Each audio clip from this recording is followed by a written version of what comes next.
দিয়ে দিলাম, এম্বোটারি দিয়ে দিলাম, খাটাখাট মেশিন চালাচ্ছে, হাতে পয়সা গুনছে খাটাখাট মাসে সপ্তাহে। তো পয়সা দিয়ে কি করবে? অল্প দিনে পালসার গাড়ি একটা, ওই কি বলে এই গাড়ি কিনলো, এখন সব দোতলা গাড়ি, দোতলা মোটরসাইকেল বেরিয়েছে জানেন না? দোতলা মোটরসাইকেল আমাকে জলসাই উঠানোর জন্য, হুজুর চাপুন, খাই না হাঁটতে হবে তো, আপনাকে হাঁটাবো হুজুর, আপনার জন্য মোটরসাইকেল নিয়ে এসেছি।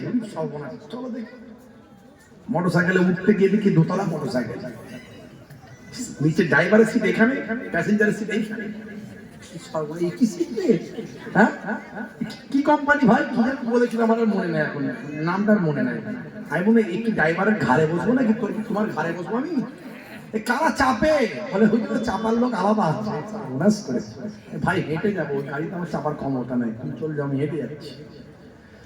তো এখন সব ওই সব পয়সা হাতে পেয়েছে।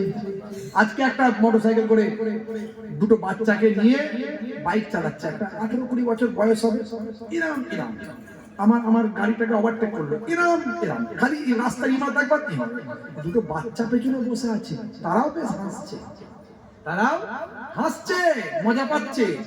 আমি গাড়িটাকে ড্রাইভারের মধ্যে আগের দিকে নিয়ে যাই, এই সঙ্গে সঙ্গে কাঁচ খুলে বলে, কি গাড়ি চালাচ্ছ এটা? দুটো বাচ্চা আছে, পড়লে কি হবে? থাকবে কিছু কিছু থাকবে? আর কিছু বলে না, ঠান্ডা হয়ে গেছে, দেখছে বুঝে টুপিটা আবার পড়ে আছে, বুঝতে পারছি যে হুজুর রেগে গেছে। তো ভাইরা আমার পয়সা পেয়ে গেছে, ছোটবেলায় পয়সা পেয়ে যাচ্ছে। যে সময় বই দরকার হাতে, পেন দরকার হাতে, সে সময় হাতে পয়সা। তো তিরঙ্গা খাবে না তো কি খাবে? গুটকা খাবে না তো কি খাবে?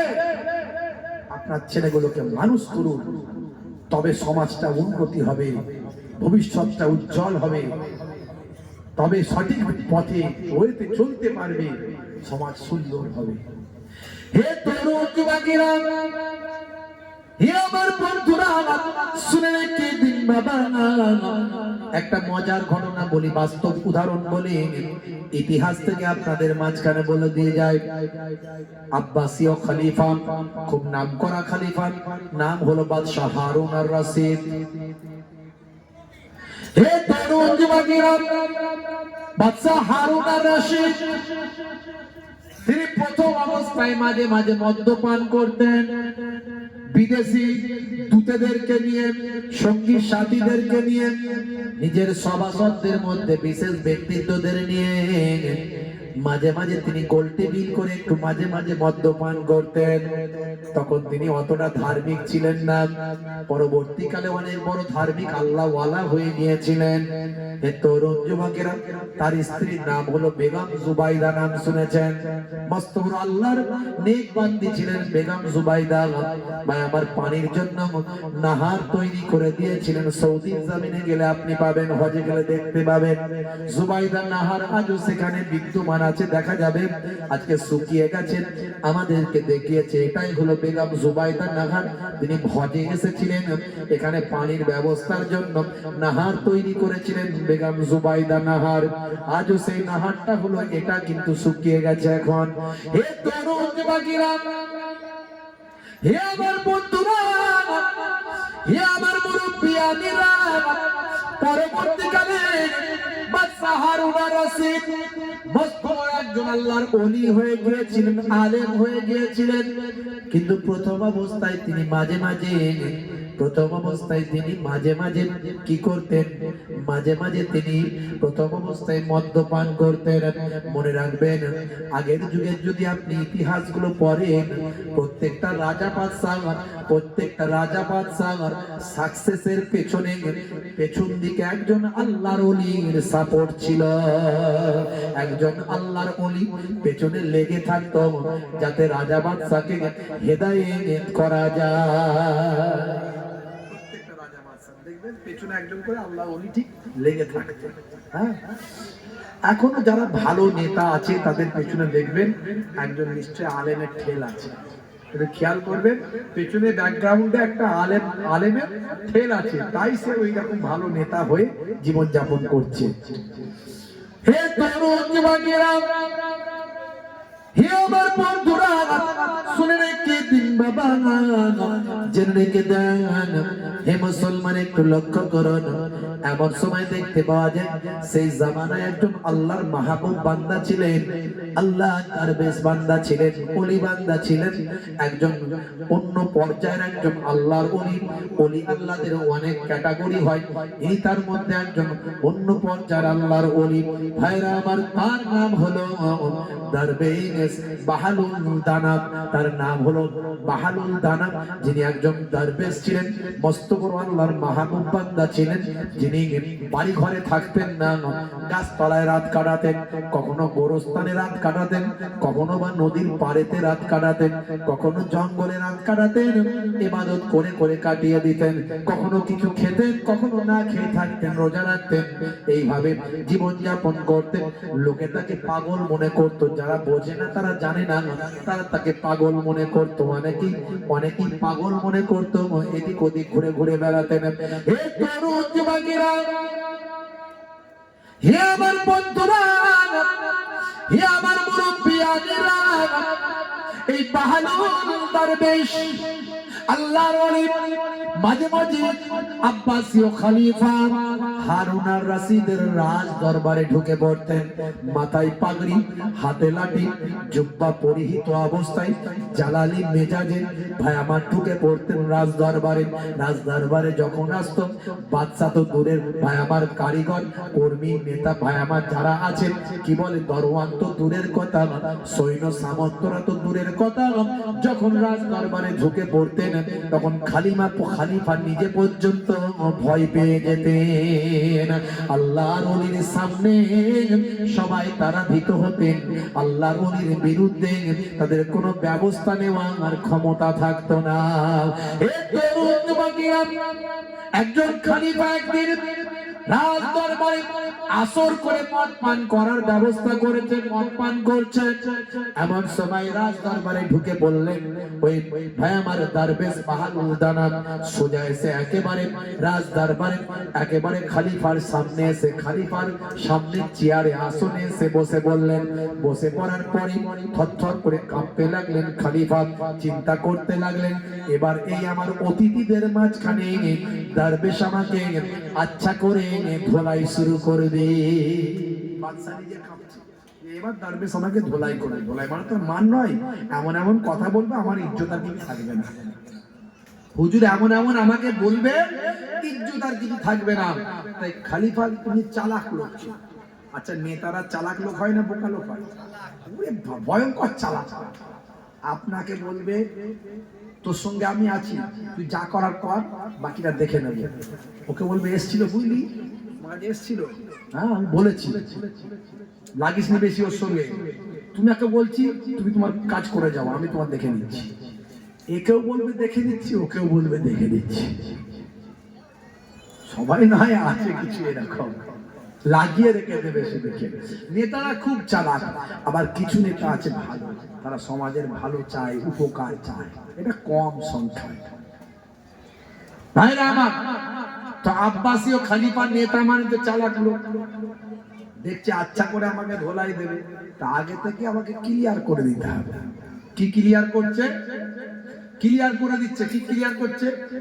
এমন সময় বলছে, হুজুর কিছু বলার আগে উনি বলতে শুরু করলেন, বাদশা হে তরুণ যুবকেরা। এমন সময় বাদশা বলা শুরু করলেন, ও দরবেশ, আমি আপনার কাছে একটা কথা বলতে চাই। বলে কি কথা? আমি এখানে যেটা খাচ্ছি আপনি নিশ্চয় কিছু বলবেন, কিন্তু এটা হলো জুস। এটা কি? এটা জুস। আচ্ছা বলুন তো হুজুর, কেউ যদি আঙ্গুর খায় এতে কি কোনো দোষ আছে? বলে না। আচ্ছা বলুন তো দেখি, ওই ব্যক্তি আঙ্গুর খাওয়ার পরে যদি পানি খায় এতে কি কোনো দোষ আছে? বলে না, থাকতে পারে না। দোষ কিসের? আচ্ছা বলুন তো দেখি, ওই ব্যক্তি আঙ্গুর খাওয়ার পরে পানি খেয়েছে, এই আঙ্গুর খাওয়ার পরে কিছু সময় পর পানি খেয়েছেন, আবার পানি খাওয়ার পরে ওই ব্যক্তি একটুখানি রোদেতে গিয়ে, রৌদ্রে গিয়ে বসেছে, এতে কি কোনো দোষ আছে? বলে না, থাকতে পারে, দোষ নাই।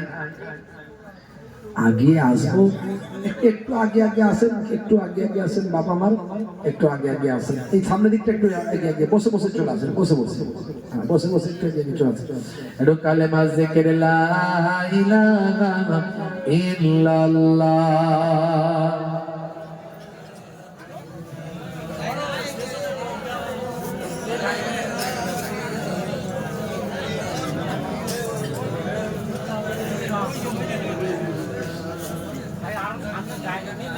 চলে আসুন, চলে আসুন, চলে আসুন।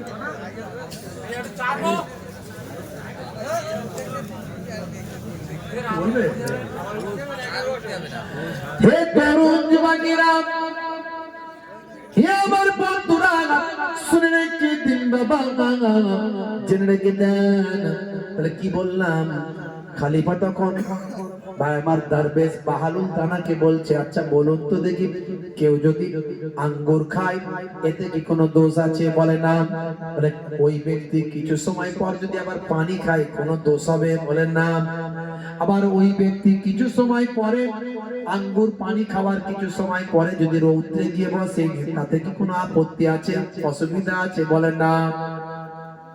বলে আমি যেটা খাচ্ছি এটা হলো জুস, এটা হলো ফলের, হ্যাঁ এটা মদ নয় হুজুর। হে তরুণ যুবকেরা, হে আমার বন্ধুরা, শুনে রেখে দিন বাবা, জেনে রেখে দেন। এমন সময় দরবেশ বাহালুল তানা বললেন, কি বলতে চাইছেন বাদশা জাহাপনা? আমি বুঝতে পেরেছি, তবে শোনেন। আচ্ছা বলুন তো বাদশা জাহাপনা, আপনার মাথাতে যদি কিছুটা মাটি দিয়ে একটু লাগিয়ে দেওয়া হয়, মাটি লাগিয়ে একটু লেপে দেওয়া হয়, লাগিয়ে দেওয়া হয়, মাথাটা নোংরা হবে, তাতে কি আপনি মরে যাবেন? বলেন না, ধুলি তো পরিষ্কার। আচ্ছা বলেন তো দেখি, মাথায় কিছুটা মাটি দেওয়ার পরে যদি আবার একটু পানি দেওয়া হয়, পানি দিয়ে একটু লেপে দেওয়া হয়, তাতে কি আপনি মরে যাবেন? বলেন না, ধুলি পরিষ্কার। আচ্ছা বলুন তো দেখি, ও বাচ্চা জাহাপনা, এই মাটি আর পানি একসঙ্গে প্যাক করে মিক্স করে যদি রোদে শুকিয়ে ভালো করে শক্ত করে ইট বানিয়ে ওপর থেকে মাথায় ছাড়া যায়, তাতে কি কোনো অসুবিধা আছে? ভয়ঙ্কর অসুবিধা, মরে যাব, মরে যাব। শোনেন হে বাদশা জাহাপনা, আপনি খালি আঙ্গুর খাবেন অসুবিধা নাই, খালি পানি খাবেন অসুবিধা নাই, কিন্তু আঙ্গুর পানিকে ভালো করে মদ বানিয়ে যদি খাবেন, ওটা আপনার জন্য নেশা, আমার আল্লাহ হারাম করেছেন। ওটাই তখন মদে পরিণত, যেমন ইটে পরিণত হলে মাথা ফেটে যায়, তেমন মদ হলে শরীরটা হারাম হয়ে যায়। এমন কথা শুনে খলিফা হারুন আর রশিদ মদের পেয়ালা ছুঁড়ে দিয়ে সেদিন থেকে মদ খাওয়া তওবা করে দিলেন। বুঝতে পারছেন ভাইরা আমার, তরুণ যুবকেরা আমার, নেশা থেকে বাঁচতে হবে। হে তরুণ যুবকেরা, আমার আল্লাহ আপনাকে আমাকে পৃথিবীর জমিনে পাঠিয়েছেন ইবাদতের জন্য। প্রথম যেটা শুরু করেছিলাম, ইবাদতের জন্য পাঠিয়েছেন। ইবাদত মানে নামাজ, রোজা, হজ, যাকাত। ইবাদত মানে তেলাওয়াত, ইবাদত মানে জিকির। তবে মনে রাখবেন, আল্লাহ বলছেন, আমি ইবাদত ছাড়া অন্য কোন উদ্দেশ্যে আমি আল্লাহ তোমাকে পাঠাই না। পৃথিবীর জমিনে তোমাকে আমি সবকিছু দান করেছি, নিয়ামত দিয়েছি, এই নিয়ামত গুলো তুমি করবে। হে যুবকেরা, আমার ইবাদত ছাড়া অন্য কোন উদ্দেশ্যে তোমাকে সৃষ্টি করি না। আল্লাহ নিজে বলছেন, মা খালাকতুল জিন্না ওয়াল ইনসা ইল্লা লিয়াবুদুন। হে তরুণ যুবকেরা, আমার আল্লাহ ইবাদত ছাড়া অন্য কোন উদ্দেশ্যে সৃষ্টি করেন না। অন্য জায়গায় আবার বলছেন, হে দুনিয়ার মানুষ শুনে রেখে দাও, আমি তোমাদেরকে জোড়ায় জোড়ায় সৃষ্টি করেছি। সূরা নাবা খুলবেন, আপনি পাবেন। সূরার নাম হলো সূরা নাবা, আপনি খুলবেন, খুললেই পাবেন। সূরা নাবা খুললে আপনি দেখতে পাবেন। আমার আল্লাহ বলছেন, ওয়া খালাকনাকুম আজওয়াজা, আমি আল্লাহ তোমাদেরকে জোড়ায় জোড়ায় সৃষ্টি করেছি। তার মানে তোমরা সংসার ধর্ম করবে, তোমরা সংসার ধর্ম করবে, সংসার তোমাদের থাকবে। এ তরুণ যুবকেরা, আমার আল্লাহ অন্য জায়গায় বলেছেন ইয়া আইয়ুহাল্লাযীনা আমানু লা তুলহিকুম আমওয়ালুকুম ওয়ালা আওলাদুকুম আন যিকরিল্লাহ। তোমরা তোমাদের সন্তান সন্ততি মাল মাতা এই সবগুলো পেয়ে যেন আল্লাহর জিকির ভুলে যেও না। তার মানে এগুলো পালন করো, এগুলো নাও, এগুলো ভোগ করো, কিন্তু এগুলো পেয়ে যেন আল্লাহকে ভুলে যেও না। এইভাবে যেন এগুলোকে নিও না। তার মানে সন্তান সন্ততি আপনাদের দেখাশোনা করতে হবে, লালন পালন করতে হবে, মাল মাতা ব্যবসা বাণিজ্য গ্রহণ করতে হবে, কিন্তু আল্লাহর ইবাদত ভুলে গিয়ে নয়। আমার আল্লাহ আরো বলছেন ওয়া জাআলনা নাওমাকুম সুবাতা। হে তরুণ যুবকেরা, তোমরা রাতের বেলা ঘুমাবে, নিদ্রা যাপন করবে। আমি আল্লাহ তোমাদের নিদ্রাকে বিশ্রামের বানিয়েছি। তাহলে সবসময় ইবাদত কি করে হবে? সবসময় ইবাদত বলতে ঘুমাবেন। ঘুমের জন্য আল্লাহ বলছেন তোমাদের ঘুমের দরকার আছে, তোমরা ঘুমাবে।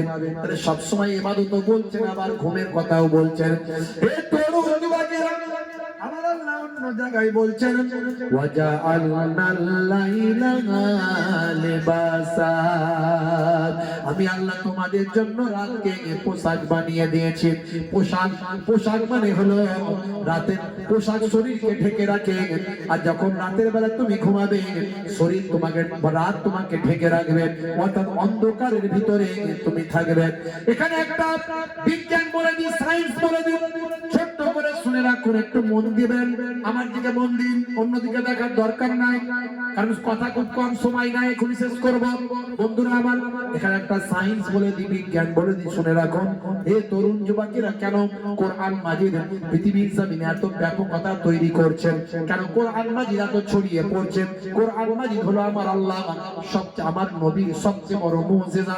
আল্লাহর বাণী আজও সত্য, চিরসত্য, কাল কিয়ামত পর্যন্ত সত্য থাকবে। পৃথিবীর কোন মানুষ পরিবর্তন করতে পারেনি 1450 বছর ধরে, আর আগামীতেও পারবে না। দু চারটে কোরআন মাজিদ পুড়িয়ে দিলেও, হাজার হাজার কোরআন মাজিদ পুড়িয়ে দিলেও, একটা যদি হাফেজে কোরআন বেঁচে থাকে কিয়ামত পর্যন্ত, আবার কোরআন মাজিদ জিন্দা থাকবে। হে তরুণ যুবকেরা, হে আমার বন্ধুরা, আমার আল্লাহ বললেন, কি বললেন? ওয়াজআলনাল লাইলা লিবাসা। রাতকে তোমাদের জন্য পোশাক বানিয়েছি। পোশাক শরীরকে ঢেকে রাখে, রাত তোমাদেরকে ঢেকে রাখবে, অর্থাৎ অন্ধকারে থাকবে। আমার আপনার নবী আরো ক্লিয়ার করে বললেন, বুখারী শরীফের হাদিস 5624 নাম্বার হাদিস, হযরত জাবের রাদিয়াল্লাহু তাআলা আনহু থেকে বর্ণিত। আন জাবের আন্না রাসূলুল্লাহ সাল্লাল্লাহু আলাইহি ওয়াসাল্লাম قال رسول الله صلى الله عليه وسلم اطفئوا المصابيح اذا رقدتم।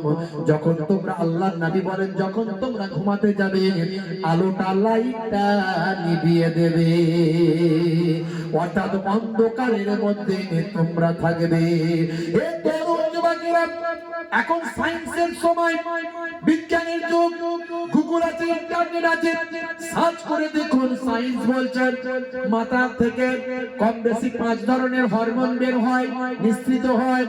তার মধ্যে গভীর ঘুমে যখন আচ্ছন্ন থাকে, চোখ যদি অন্ধ হয়, আমার এই পরিবেশটা যদি অন্ধকার থাকে, ব্যক্তি যদি গভীর ঘুমে আচ্ছন্ন থাকে, ঘরে যদি আলো বন্ধ থাকে, অর্থাৎ অন্ধকারের মধ্যে যদি আপনি ঘুমান, চোখ যদি ব্রেনকে সিগন্যাল দেয় যে অন্ধকারের ভিতরে আছি, এবং ব্যক্তিটি গভীর ঘুমে যদি আচ্ছন্ন থাকে, মাথার পেছন সাইড থেকে একটা হরমোন নিঃসৃত হয়। এই হরমোনটাকে সায়েন্স বলছে মেলাটোনিন হরমোন। এই মেলাটোনিন হরমোনটা শরীরের মাথার পেছন সাইড থেকে বের হয়ে রক্তের সঙ্গে মিশ্রিত হয়, মিশে যায়। মিশে গিয়ে আপনার আমার শরীরের মধ্যে কি করে শোনেন ভাই, আমার সায়েন্স বলছে রক্তের সঙ্গে মিশে গিয়ে ক্যান্সারের মতো ভয়ঙ্কর জীবাণু থেকে শরীরকে রক্ষা করে। আজকের গবেষণায় বের হলো ভাই, আমার সায়েন্স বলছে অন্ধকারের ভিতরে ঘুমাও। আজকে তারা বলছে 1450 বছর আগে আল্লাহর কোরআন, রাসূলের হাদিস বলছে তোমরা অন্ধকারের ভিতরে ঘুমাও। জোরে হবে না? জোরে হবে না? একটা উদাহরণ দিলাম, অনেক উদাহরণ আছে, ইন্টারনেটে সার্চ করলে পাবেন 20-25 হাজার বক্তব্য আমার আছে ইন্টারনেটে পাবেন। জি হ্যাঁ, হে যুবকেরা শুনে রেখে দেন, যে কথা বলতে চাইছিলাম, আমার আল্লাহ বললেন তোমাদেরকে ইবাদতের জন্য সৃষ্টি করেছি। ইবাদত মানে সব সময় ইবাদত, ইবাদত ছাড়া অন্য কোনো উদ্দেশ্য নয়। কিন্তু আমার আল্লাহ বললেন দিনের বেলা তোমাদের রুজি রুটির জীবিকার ব্যবস্থা করেছি। ওয়াজআলনা নাহারা মাআশা, আর দিনকে করেছি জীবিকা সংগ্রহের মাধ্যম। দিনের বেলা কাজ করবে, রুজি রুটির তালাশ করবে, ব্যবসা বাণিজ্য করবে, চাষবাস করবে, মাঠে যাবে, খেতে যাবে, ইনকামের ব্যবস্থা করবে। হে তরুণ যুবকেরা, আমার আল্লাহ নিজেই বলছেন সব সময় মসজিদে থাকবে না। কিছু মানুষ সব সময় মসজিদে থাকে, মনে করে মনে এটাই ঠিক না। তোমার সন্তান আছে, তাকে কে দেখবে? তোমার মেয়ে আছে, তার দেখাশোনা কে করবে? তোমার স্ত্রী আছে, তার হকটা কে পূরণ করবে? সূরা জুমআ খুলুন, আমার আল্লাহ বলছেন ফাইজা কুদিয়াতিস সালাত ফান্তাসিরু ফিল আরদ ওয়াবতাগু মিন ফাদলিল্লাহ। নামাজ খতম হয়ে গেছে, চলো বেরিয়ে যাও মসজিদ থেকে। নামাজের সময় নামাজ পড়বে, মসজিদ থেকে চলে যাবে।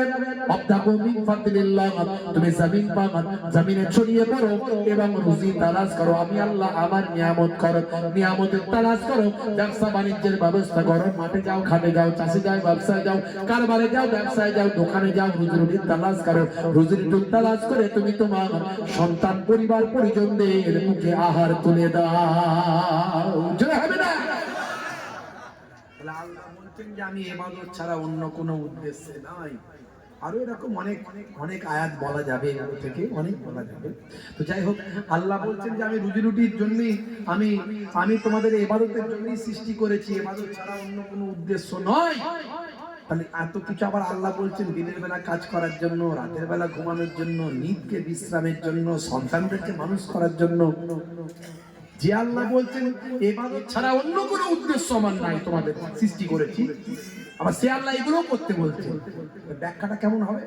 ব্যাখ্যাটা এরকম হবে যে কাজও করবে নবীর সুন্নতের তালিকায়, সন্তানদের লেখাপড়া, দেখাশোনা, ব্যবসা বাণিজ্য, চাষবাস, কাজকর্ম, দিনের বেলা রুজি রুটির তালাশ, রাতের বেলা ঘুমটাও যখন যাবে নবীর তালিকায়। আল্লাহর নবী বলছেন যখন ঘুমাবে ডান দিকে কাত হয়ে ঘুমাও। ঘুমানোর আগে ঘুমের একটা হক আছে, ঘুমের আদব আছে। বাহালুল দানা বলেছিলেন, দরবেশ বাহালুল দানা বলছে ঘুমের আদব আছে। শাহ অলিউল্লাহ, সম্ভবত শাহ অলিউল্লাহ মুহাদ্দিস দেহলভী না কি যেন মনে পড়ছে না নামটা, আল্লাহর একজন যোগ্য আলেম, তিনি বাহালুল দানার নাম শুনে গেলেন। যাওয়ার পরে বাহালুল দানার কাছে দোস্ত বড় আলেম, উনি দরবেশ, যাওয়ার পরে সালাম করা, ও আপনি সেই শেখ, আপনি সেই আলেম? হ্যাঁ। বলছে তা আপনি আমার কাছে কেন এসেছেন? কিছু উপদেশ নেওয়ার জন্য আপনার কাছে, আপনি দরবেশ মানুষ, মস্ত বড় আল্লাহর ওলি। বলছে আচ্ছা আপনি কি ঘুমের আদবটা জানেন? ঘুমের আদব, নিদ্রার আদব জানেন? বলে নিদ্রার আদব আল্লাহর নাম নিয়ে দোয়া দরুদ শরীফ পড়ে, দোয়া দরুদ পড়ে, তেলাওয়াত করে ডান দিকে কাত হয়ে ঘুমিয়ে যেতে হবে। হ্যাঁ, আপনি ঘুমের আদব জানেন না, জান আমার কাছ থেকে যান, বলে চলে গেলেন। এরকম করে কদিন ধরে ঘুরিয়েছে, অনেক বড় ঘটনা। ভাইরা আমার নামটা এই মুহূর্তে ঠিক মনে আসছে না, সম্ভবত শাহ ওলিউল্লাহ মুহাদ্দিস দেহলভী রাহমাতুল্লাহির কথা সম্ভবত এটা।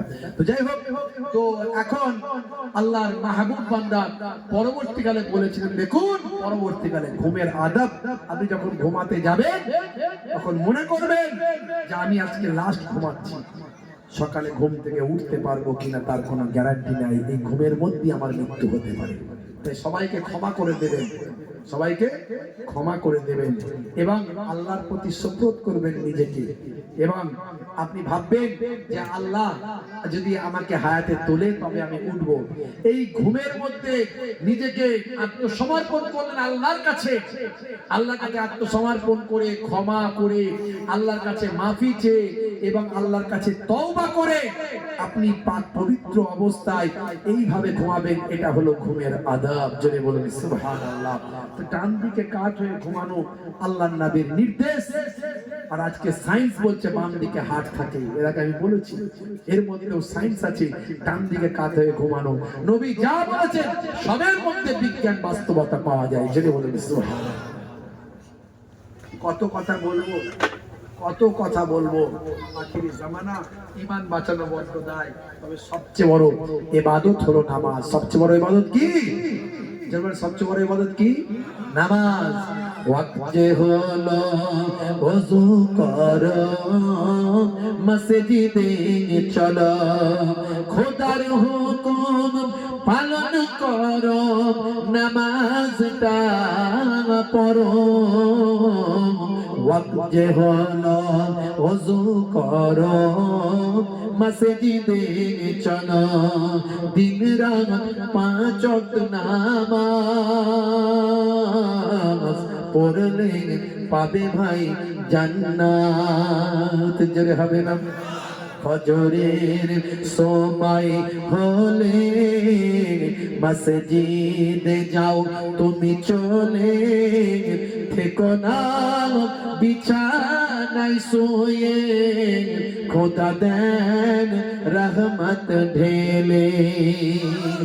জোহরের সময় হলে কিছু সময় দাও নামাজে, জোহরে নামাজ গেলে খোদা তোমায় নাজাত দেবে।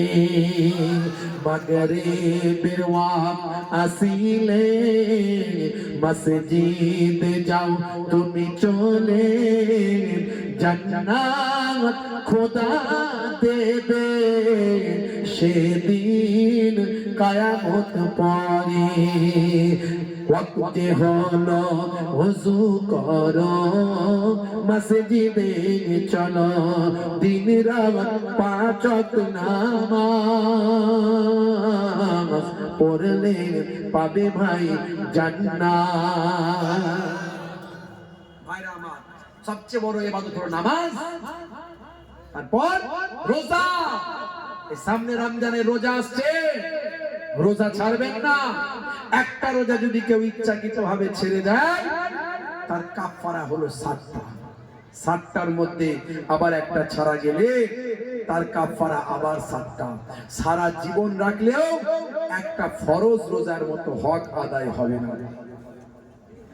হে তরুণ যুবকেরা, আমার আল্লাহ বলছেন, ইয়া আইয়ুহাল্লাযীনা আমানু কুতিবা আলাইকুমুস সিয়াম কামা কুতিবা আলাল্লাযীনা মিন ক্বাবলিকুম লাআল্লাকুম তাত্তাকুন। হে বিশ্বাসী বান্দারা, তোমাদের উপর রমজানের রোজা ফরজ করা হয়েছিল, যেমন তোমাদের পূর্ববর্তীদের উপরেও রোজা ফরজ করা হয়েছিল, যাতে করে তোমরা মুত্তাকি বান্দা হতে পারো। আমার আল্লাহ, হে তরুণ যুবকেরা, দয়াল নবী জানিয়ে দেন, ভাই আমার রোজাদার বান্দাদের জন্য দুটো খুশি। লিসাইমি ফারহাতানি, ফারহাতুন ইজা আফতারা ওয়া ফারহাতুন ইজা লাকিয়া রাব্বাহ। রোজাদার বান্দার জন্য দুটো খুশি। একটা হলো যারা যখন তার ইফতারের সময় যখন হবে, সমস্ত খাবার সমস্ত ইফতার তার সামনে রেডি থাকবে, কিন্তু আল্লাহর হুকুম নাই বলে সে খাবারটা খেতে পারছে না। খোদায় তার কলিজা ফেটে যায়, খোদায় সে অস্থির হয়ে যায়। খাবার তার সামনে হাজির, পৃথিবীর কেউ বাধা দিতে পারে না, কিন্তু কেবলমাত্র তার তাকওয়া তাকে বাধা দিয়েছে, তার ঈমান তাকে বাধা দিয়েছে। আল্লাহর নির্দেশ না আসা তার জন্য বাধা। আল্লাহর নির্দেশ যখন মুয়াজ্জিন আযান দেন, আল্লাহু আকবার, আল্লাহু আকবার, আল্লাহু আকবার,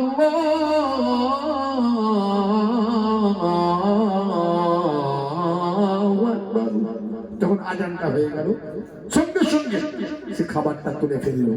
এই আজানের আগে ইফতারের সময় রোজাদার বান্দার জন্য খুশি।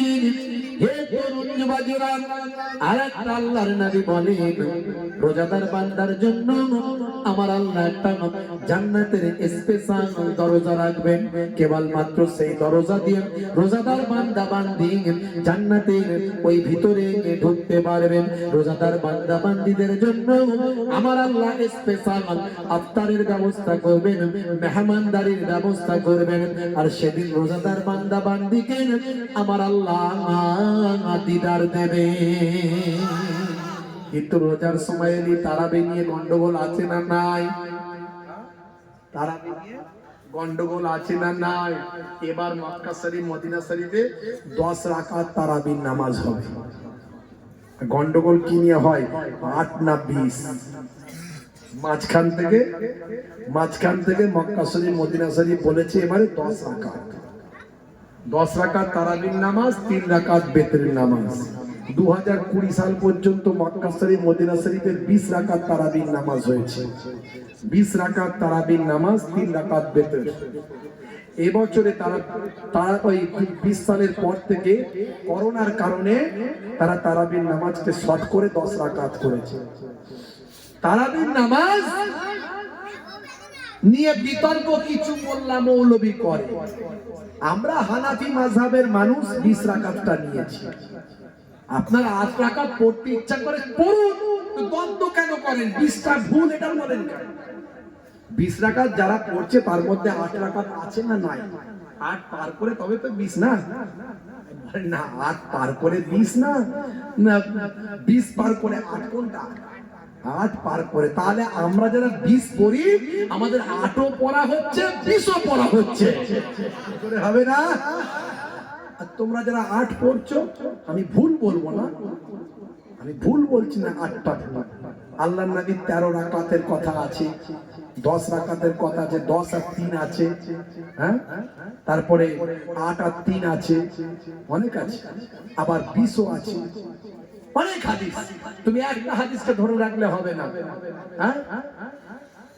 আমরা ওমর ফারুক হুজুর পরবর্তীকালে একেবারে সহি হাদিসের মধ্যে এসেছে ওমর ফারুক রাদিয়াল্লাহু তাআলা আনহু পরবর্তীকালে 20 রাকাত শুরু করেছিলেন। 20 রাকাত তারাবির নামাজ হযরত ওমর ফারুক রাদিয়াল্লাহু তাআলা আনহু তিনি নিজে ব্যবস্থাপনা করেছিলেন। এখন তুমি যারা বলছো যে 20 রাকাতটা ঠিক নয়, এখন তুমি কি ওমর ফারুক হুজুরের থেকে বড় হয়ে গেছো? হ্যাঁ, ওমর ফারুক হুজুরের যে 20 রাকাতের তারাবির নামাজের হাদিস, এটা কি সহি নয়? হ্যাঁ না, আল্লাহর নবী কত রাকাত তারাবির নামাজ পড়েছেন অনেক রকমের হাদিস পাওয়া যায়। সেই তো তারাবির নামাজ নতুন করে শুরু হয়েছিল, তখন এত তারাবির নামাজে ভিড় হতো আল্লাহর নবীর জামানায়। নবী তারাবির নামাজ প্রকাশ্যে পড়া বন্ধ করে দিলেন, কারণ যে তারাবির নামাজ ওইভাবে পড়েন তাহলে সেটা ফরজ হয়ে যেতে পারে, ফরজ হয়ে যেতে পারে, বুঝতে পারছেন ভাইরা আমার? তো পরবর্তীকালে আল্লাহর নবী অনেকবার অনেক রকম ভাবে তারাবির নামাজ পড়েছেন। তো ওমর ফারুক হুজুর রাদিয়াল্লাহু তাআলা আনহু 20 রাকাতটাকে চালু করেছিলেন। তো সাহাবীদের অনুসরণ করা, আসহাবিকান নাজুম বিআইহিম ইক্তাদাইতুম ইহতাদাইতুম, আসহাবিকান নাজুম বিআইহিম ইক্তাদাইতুম ইহতাদাইতুম। আল্লাহর নবী বলেন, যে কোন আমার সাহাবীরা হলো আকাশের নক্ষত্রের ন্যায়, যে কোন সাহাবীকে অনুসরণ করবে, ইক্তেদা করবে, সে হেদায়েত প্রাপ্ত হয়ে যাবে। জোরে বলুন সুবহানাল্লাহ। জোরে হবে না ভাইরা আমার? সেই তারাবির নামাজ হযরত ওমর ফারুক হুজুর 20 রাকাত চালু করেছিলেন। তিনি ভালো বুঝেছিলেন বলে চালু করেছিলেন। তারপর থেকে শত শত বছর 20 রাকাত তারাবি সারা পৃথিবীতে হচ্ছিল।